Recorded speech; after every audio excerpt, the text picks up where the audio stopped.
Hemm ir-rieda li s-sitwazzjoni fil-Libja titranġa u għaldaqstant hemm iżjed lok li jitkabru u jissaħħu r-relazzjonijiet bejn pajjiżna u l-Libja. Għal dan il-għan f'pajjiżna ittella l-ewwel Mediterranean Business Networking Forum. Dwar is-sitwazzjoni Libjana tkellimna man-negozjant Bej li qal li hemm ħafna sfidi, imma n-nies qed tikseb sens ta' nazzjon li jawgura tajjeb għal bini mill-ġdid tal-Libja. Of course, there are many challenges on the table today. Most of them are criminal in nature, but not political, tribal or ideological as many try to portray. Overall, I think the fundamentals of Libya are good. And all we need is good management and decision makers and takers rather than followers. Bej tenna li pajjiżna u l-Libja għandhom snin twal ta' kollaborazzjoni u hemm numru ta' possibilitajiet f'numru ta' setturi, inkluż fil-beħ, servizzi, it-teknoloġija u oħrajn.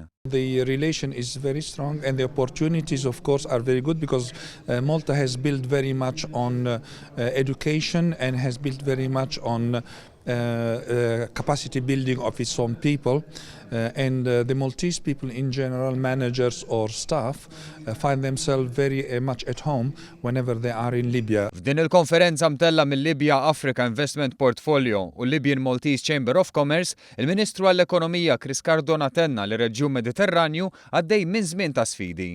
Gwerer, terrorizmu, immigrazzjoni u problemi ekonomiċi u politiċi, inkluż fl-Italja li għadha kemm għaddiet minn referendum kruċjali. Tenna li l-integrazzjoni reġjonali tista' sseħħ biss permezz ta' negozju iktar b'saħħtu bejn l-Unjoni Ewropea u l-pajjiżi tal-Maghreb.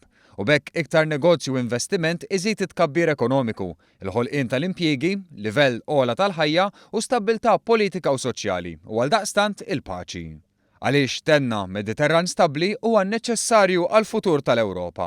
People are realizing a sense of nationhood rather than the sense of tribalism and city centers. So this is a quite good development to really remake and rebuild Libya.